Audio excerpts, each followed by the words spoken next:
오늘도 마태복음 9장에서 이 주님을 만나시는 시간이 되시기 바랍니다. 우리가 지난 시간 9장 1절 말씀에서 13절 말씀을 보았습니다. 내용은 가버나움에서 주님께서 중풍병자를 치료하셨는데요. 그 속에서 주님이 귀한 선언을 하셨습니다. 지난 시간 말씀을 잠깐 생각해 봅시다. 주님이 많고 많은 것 중에서 주님이 메시지 중풍병자를 통하여 하시고자 하는 말씀의 핵심, 바로 그것은 주님의 선언 속에 있었다고 하는 것입니다. 당시에 중풍병으로 거동할 수 없는 자를 주님께 데려오는 것조차도 쉽지 않았을 것입니다. 그런데 그를 데려왔으나 많은 인파로 주님을 만날 수 없게 되자 데려온 자들이 보여준 믿음, 바로 그것에 주님이 감복하셨다는 것이지요. 그리고 세 가지 선언을 하십니다. 첫째는 내 죄사함을 받았다. 네 죄사함을 받았다. 죄 사함이라고 하는 것은 오직 하나님 한 분밖에 없지 않습니까? 그래서 대제사장의 속죄일에 선언하게 되는 것인데요. 주님이 죄 사함을 선언함으로 우리 주께서 대제사장 되심으로 우리의 죄를 사하는 권세자이심을 보여주셨다. 두 번째는 일어나 내 침상을 가지고 가라는 것입니다. 평생을 살면서 움직일 수 없는 중풍병자, 몸을 자기 마음대로 가를 수 없는 그 병조차도 주님 한마디에 치료되는 줄 믿습니다. 주님 말씀만 하시면 치료되는 줄 믿습니다. 주님께서 중풍병자를 통해서 보여주시는 것이 무엇입니까? 우리가 중풍병에 걸리지 않았다 할지라도 어떤 의미에서 보면 내가 내 힘으로 해결할 수 없는 것이 있다면 바로 그것이 중풍병이라는 것이지요. 내 힘으로 해결할 수 없는 것, 그것이 무엇입니까? 주님 앞에 내어 놓으십시오. 주님 앞에 오십시오. 그러면 주님이 그런 여러분에게 일어나 내 자리를 들고 걸어가라는 선언이 있을 줄 믿습니다. 세 번째, 집으로 가라는 선언을 하셨습니다. 왜 주님이 굳이 집이라고 하는 장소를 거론하셨을까요? 중풍병자가 그동안 가고 싶어도 가지 못할 곳, 가고 싶어도 그가 가고 싶은 곳이 한두 군데가 아닐진데 왜 하필 주님은 네가 가고 싶은 곳으로 가라 하지 아니하시고 어디를 가고 싶느냐 그곳으로 가라 하지 아니하시고 네 집으로 가라는 장소를 국한하여 말씀하셨느냐는 것이죠. 여러 가지 해석이 있겠지만 저는 우리의 집은 어딜까? 하늘나라, 본향, 주님이 계신 곳, 바로 영적인 측면에서 주님이 네 집으로 가라 말씀인 줄 믿습니다. 그렇습니다. 우리는 갈 곳이 정해진 곳, 우리들은 우리의 본향이 이미 정해지는 줄 믿습니다. 내가 가야 할 내 본향, 내 고향은 어디 있습니까? 나의 보금자리는 저 하늘나라 주님이 계신 곳이므로 우리가 주님이 계신 그곳, 오늘 또 세상에 살아가면서 힘들고 어려울 때마다 바로 그것을 우리가 바라보면서 살아가는 줄 믿습니다. 열린 천국문 내가 들어가 세상 짐을 내려놓고 빛난 멸류관 받아 쓰고서 주와 함께 길이 살리. 할렐루야. 그게 이제 지난 시간의 내용들의 핵심이었습니다. 그 다음에 이제는 오늘 본문 말씀으로 돌아와서 9절 말씀. 본문은 마태 자신이 받은 콜링에 대한 말씀을 상세하게 기록하고 있습니다. 예수께서 그곳을 떠나 지나가시다가 마태라 하는 사람이 세관에 앉아 있는 것을 보시고 이르시되 나를 따르라 하시니 일어나 따르니라. 우리가 세상을 살면서 주님께 콜링 받은 것 평생 잊지 못할 것이지요. 그래서인지 마태도 자신이 주님을 만난 콜링의 사건을 상세하게 오늘 기록하고 있습니다. 근데 오늘 이 마태 자신이 콜링을 받은 영적인 내용 속에서 중요한 몇 가지를 우리에게 남기고 있다는 것입니다. 마태가 우리에게 전하고 싶은 자신의 콜링의 사건, 그것은 무엇을 말하고 있는 것인가? 그것은 자신의 내면의 갈등에 대한 말씀을 오늘 9절 안에서 그가 표현하고 있다고 하는 것입니다. 먼저 9절 말씀에 보면 자신을 마태라 하는 사람으로 소개했습니다. 마태라는 사람. 마가복음 2장 13절과 누가복음 5장 17절 말씀을 보시면 마가나 누가는 마태의 본래 이름을 알페오의 아들 네위로 소개하고 있습니다. 그러니까 마태라고 하는 이름은 자기 자신이 본래 이름이 아니에요. 자기는 레위예요. 그런데 자신의 이름을 네위라고 하지 아니하고 마태라고 소개하면서 그것도 마태라고 하는 이름이 아닌 마태라 하는 사람이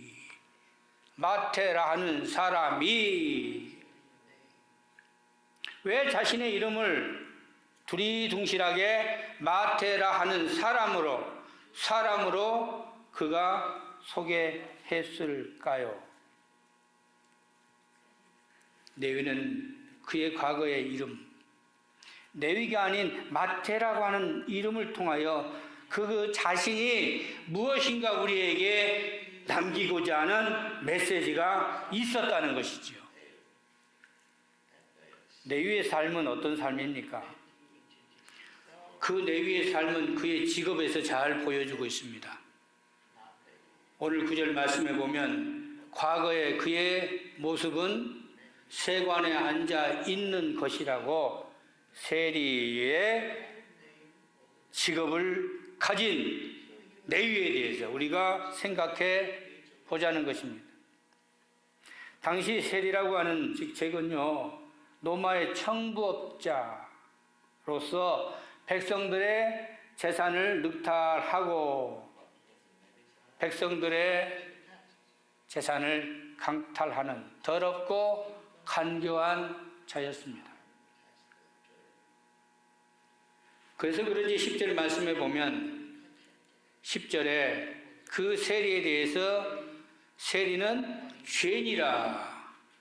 죄니라 반복하고 있다는 것이죠. 세리는 유대인들의 생각에는 하나님 나라를 물려받을 수 없는 저주받은 죄인. 그렇다면 오늘 마태 자신이 이 세리직을 감당하면서 과연 좋았을까요? 그 직책에, 그 직업에 만족했을까요? 오늘 9절 말씀에 보면 마태가 무엇인가 남기고자 하는 자신의 내면의 세계, 마태라 하는 사람이 마태라는 사람이 세관에 앉아 있는 것,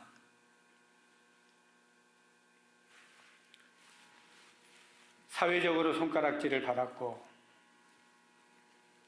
또 영적으로 저주받은 자로 살아가는 그의 삶이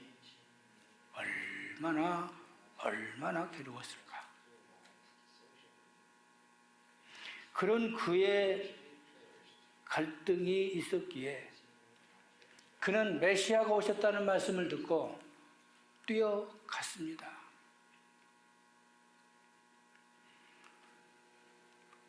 평생을 살면서 먹고는 살아야 하지 않겠습니까? 살기 위해서는 늑탈할 수밖에 없지 않습니까? 그러나 그 마음이 얼마나 괴롭겠냐, 그 마음이 얼마나 슬펐겠느냐는 거죠. 그래서 그는 산상수훈에 주님이 외치는 말씀을 들었습니다. 그리고 주님의 첫 번째 사역에서도 그가 주님의 사역을 동참했다는 것이죠. 9장 말씀만 보면 마태가 처음 주님을 만난 것처럼 보여지지만 5장부터 말씀을 상세하게 기록함을 보면 이미 그가 산상수훈 그 자리에 주님의 설교를 들었고 주님의 첫 사역 속에서도 그가 동참했음을 알 수 있다는 것을 우리는 이해합니다.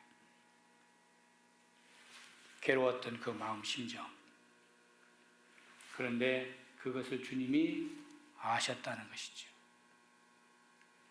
여러분이 흘린 눈물과 여러분의 고뇌와 슬픔을 주님 아시듯이 마태의 내적 갈등을 주님이 아셨기에 오늘 9절 말씀의 두 번째 보시고라는 단어를 그가 강조하고 있다는 것이죠.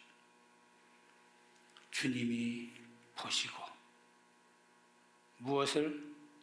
세관에 앉아있는 마태를 보시고, 마치 마태라는 사람이 세관에 앉아있는 것, 그 문장만으로는 그 직업을 의미하는 것처럼 보이지만 보셨다는 이 단어 속에서 주님이 보시는 것은 마태의 내적 갈등과 슬픔과 고뇌와 역경을 보았다는 것을 말씀하고 있다는 것입니다. 그렇습니다. 우리가 세상에 살 때에 슬픔과 고뇌와 역경과 고난, 갈등, 이것을 지금 주님이 보고 계시는 줄 믿습니다. 여러분의 눈물을 보시고, 여러분의 슬픔을 보시고, 여러분의 괴로움을 보시고, 마음 못할 고민을 주님은 보고 계신다는 것을 믿으시기 바랍니다. 마태의 눈물을 보시고, 마태의 슬픔을 보시고, 마태의 갈등을 보시고, 주님이 그를 찾아가셨습니다. 그리고 그에게 하시는 말씀이 나를 따르라. 세관에 앉아 있는 것을 보시고 나를 따르라가 아니라 세관에서 갈등하고 있는 한 세리의 그 영적 모습을 보시고 나를 따르라, 따르라. 오늘도 여러분을 부르시는 주님의 음성을 우리가 들어야 할 것입니다. 주님은 여러분을 부르고 계십니다. 오늘도 주님이 여러분을 부르시면서 나를 따르라고 말씀하실 때에 주님 앞에 여러분의 모든 것을 내어 놓으시기 바랍니다. 그리고 일어나 따르는 결단이 있으시기를 주님의 이름으로 기도합니다. 오늘 마태가 보여주고자 하는 강조점, 나의 고뇌를 보시고 주님은 나에게 사명을 주시면서 그는 그 사명을 결단했다고 하는 것입니다. 근데 오늘 여기 보면 주님이 오늘 마태를 부르실 때는 주님의 사랑이 얼마나 크다는 것을 보여주고 계시잖아요. 나를 따르라. 여러분, 여기서 주님이 나를 따르라 할 때 그 따르라고 하는 따르라 할 때 그 음성이 얼마나 소프트할까요? 지금 마태가 괴로워하고 있는데 주님이 그 마태를 붙들고서 마태야, 괴롭지? 마태야, 힘들지? 내가 다 알아. 나를 따라와. 나와 함께 가자. 오늘 마태를 향한 주님의 사랑, 이 사랑을 느끼는 여러분 되시기를 주님의 이름으로 기도합니다. 여러분 가정에 베푸시는 주님의 사랑, 여러분 인생에서 흘린 그 많은 눈물들, 아무에게도 말할 수 없는 여러분의 고민들, 주님은 아십니다. 그리고 그런 여러분에게 내가 다 알아. 내가 다 알아. 나를 따르라. 오늘 나를 따르라는 그 주님의 소프트한 음성에, 사랑의 음성에 마태가 결단하자 10절 말씀에 그의 집으로 주님이 가셨다는 것입니다. 다 같이 10절 말씀 보겠습니다. 예수께서 마태의 집에서 앉아 음식을 잡수실 때에 많은 세리와 죄인들이 와서 예수와 그의 제자들과 함께 앉았더니, 죄인의 집에 손수 직접 가셔서 그들과 함께 음식을 나누시면서 주님은 그들에게 베푸신 사랑이 얼마나 큰가를 보여주셨습니다. 주님이 계실 곳은 어딘가요? 주님이 계실 곳은 죄인들이 있는 곳에 주님이 계시는 줄 믿습니다. 본문 말씀에 보면 두 종류의 부류가 나오지요. 첫 번째는 레위를 포함한 많은 세리와 죄인들이 주님과 함께 있습니다. 그리고 두 번째는 11절 보면 바리새인들도 그곳에 있었다고 말씀하고 있습니다. 그렇다면 진정 주님의 사랑을 받은 자는 누구일까요? 이들과 함께 하고자 하는 주님의 자비로우심은 이 둘 중에 누구일까요? 오늘 말씀에 보면 레위와 바리새인 두 부류를 통하여 누가 죄인인가를 설명하는 말씀이죠. 일반적인 유대인들의 개념을 볼 때는 당연히 레위가 죄인이라고 말하고 있습니다. 예수께서 마태의 집에서 앉아 음식을 잡수실 때 많은 세리와 죄인들이 와서 예수와 그의 제자들과 함께 앉았더니 바리새인들은 무슨 말을 합니까? 왜 세리와 죄인들과 함께 있습니까? 그런데 주님은 누가 죄인이라고 말하죠? 세리가 죄인이 아니라 바리새인이 죄인이라는 것을 말씀하고 있어요. 진정한 죄인은 세리와 그 동료들이 아닌 바리새인일 수 있다는 것이죠. 12절 말씀 보십시오. 예수께서 들으시고 이르시되 건강한 자에게는 의사가 필요 없고 병든 자들에게라야 쓸데 있느니라. 너희는 가서 내가 긍휼을 원하고 제사를 원하지 아니하노라 하신 뜻이 무엇인지 배우라. 나는 의인을 부르러 온 것이 아니요 죄인을 부르러 왔노라 하시니라. 오늘 주님이 바리새인과 죄인으로 낙인된 세리들을 보면서 인용하신 말씀은 호세아 6장 6절의 말씀입니다. 내가 긍휼을 원하고 제사를 원하지 아니하노라 하신 뜻이 무엇인지 배우라 그랬습니다. 어떤 의미에서 보면 여러분, 내가 긍휼을 원하고 제사를 원하지 않는다는 말만 가지고서는 오해할 수 있어요. 분명히 내가 긍휼을 원하고 제사를 원하지 아니한다 그러면 하나님은 제사를 원하지 아니한가? 오해할 수 있다는 거예요. 그런데 그 뜻이 뭐냐는 거예요. 호세아 6장 원본을 보면 6장 1절에 이렇게 시작합니다. 오라 우리가 여호와께로 돌아가자. 여호와께서 우리를 찢으셨으나 도로 낫게 하실 것이요 우리를 치셨으나 싸매어 주실 것임이라. 나는 인애를 원하고 제사를 원하지 아니하며 번제보다 하나님을 아는 것을 원하노라 그랬습니다. 오늘 주님이 말씀하시고자 하는 누가 진정 죄인이라는 거예요. 죄인으로 낙인 찍는 세리가 죄인인가? 아니면 나는 의롭다고 자부하면서 교만과 자만하고 외식하고 형식적인 바리새인들이 죄인인가?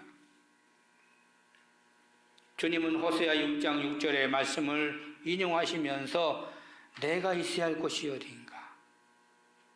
나는 의인을 부르러 온 것이 아니요 죄인을 부르러 왔다는 말씀. 주님이 강조하시고자 하는 것이 무엇입니까? 바로 그것은 상한 심령을 말씀하고 있다는 거예요. 내가 죄인입니다. 오늘 세리들은 내가 죄인입니다. 내가 죄인입니다. 그들은 울면서 자복하는 자들이 재산을 늑탈할 때마다 물질을 강탈할 때마다 그들은 죄책감에 사로잡혀 있어. 손가락질을 할 때마다 그는 죄책감에 사로잡히면서 하나님 앞에 내가 죄인입니다. 내가 죄인입니다. 그 마음에 상한 심령이 있었습니다. 우리가 이 땅에 살아갈 때 진정한 죄인은 누구인가? 그러나 바리새인은 어떻습니까? 금식하며 기도하며 말씀대로 규례대로 산다고 하지만 그들의 내면의 세계는 외식적이고 형식적이고 추잡하고 더럽고 음탕하고 음란하고. 오늘 주님이 지적하신 말씀,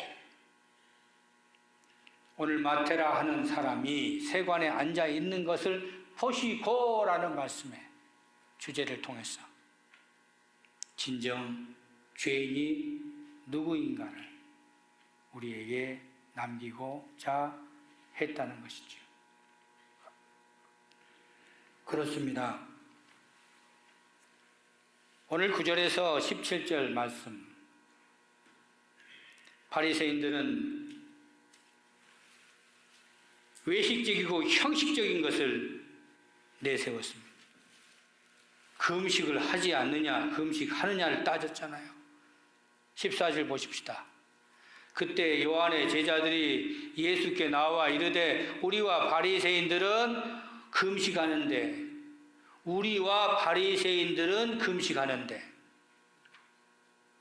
어찌하여 당신의 제자들은 금식하지 아니하나이까? 요한의 제자들은 바리새인들과 똑같은 의식을 가지고 있어요.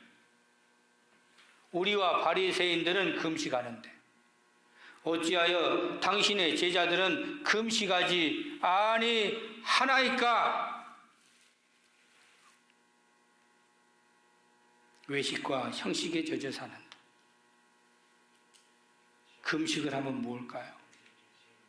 상한 심령이 없는 가운데 금식을 하면 무엇입니까? 상한 심령이 없이 우리가 말씀을 보면 뭐합니까? 회개와 상한 심령이 없이 하나님의 말씀을 들으면 뭐합니까? 하나님의 말씀을 들을 때마다 내가 죄인이라는 상한 심령의 법에 이것이 진정 주님이 원하시는 것인 줄 믿습니다. 그래서 주님은 나는 의인을 부르러 온 것이 아니요 죄인을 부르러 왔다는 말씀입니다. 주님이 우리를 보실 때는 우리의 연약함을 보시는 줄 믿습니다. 주님이 여러분을 보실 때는 냄새나고 더럽고 추잡한 여러분의 내면의 죄악을 보시는 줄 믿습니다. 그러기에 주님이 필요한 것 아닐까요? 그러므로 주님이 우리에게 필요한 거 아닙니까? 내가 연약하고 부족하고 죄악덩어리였기에 그런 내가 주님이 필요한 줄 믿습니다. 건강한 자에게는 의원이 쓸데없어요. 아니, 건강한 사람이 병원에 가는 거 말이 안 되지 않습니까? 병든 자에게라야 쓸데있느니라. 우리가 연약함으로 주님이 필요한 줄 믿습니다.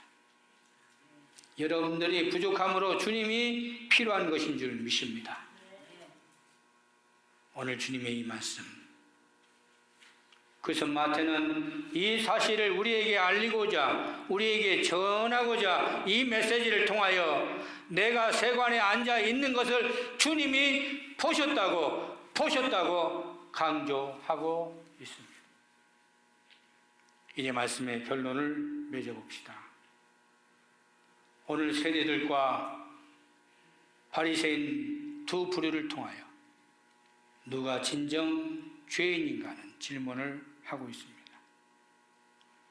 주님이 보시는 것은 무엇입니까? 의롭게 산다고 자부하는 바리새인을 보시고 또는 나는 죄인입니다 하고 상한 심령에서 회개하고 자복하는 세리들의 모습을 보시고 갈등하는 그들의 삶, 진정 주님이 그들 중에 함께하는 자는 누구일까요? 형식적이고 외식적인 율법의 규례만 따지는 외식적인 자가 되지 맙시다. 오늘도 말씀을 통하여 상한 심령으로서 말씀을 통하여 우리가 회개하고 자복하고 그런 우리를 보시고 그래서 내가 너에게 필요한 것이 아니니 여러분이 흘리는 눈물만큼 여러분의 슬픔만큼 주님은 여러분을 찾아가셔서 여러분에게 부드러운 음성으로 나를 따르라 말씀하시는 줄 믿습니다. 그 음성을 들으시고 오늘도 주님과 함께 십자가 지면서 정진해 가는 노음교인들 되시기를 주님의 이름으로 기도합니다. 기도합시다. 자비로우신 하나님 감사합니다. 오늘 마태 자신이 자신을 소개하면서 우리에게 주고자 하는 메시지, 마태라 하는 사람이 세관에 앉아 있는 것을 보셨다고 주님의 입장에서 그가 말씀을 기록했습니다. 주님이 지금 보신 것이 무엇인가? 주님이 지금 우리를 보시고 우리의 내면을 보시고 내가 다 안다. 따스한 음성으로 사랑의 손길로 위로하는 줄 믿습니다. 주님의 음성을 듣는 노음교회들 되게 하시고 주님을 따르는 결단 있는 믿음의 권속들이 되어지게 하여 주시옵소서. 예수님 이름으로 기도드립니다. 아멘. 교회 소식 장로님께서 전해 주십니다.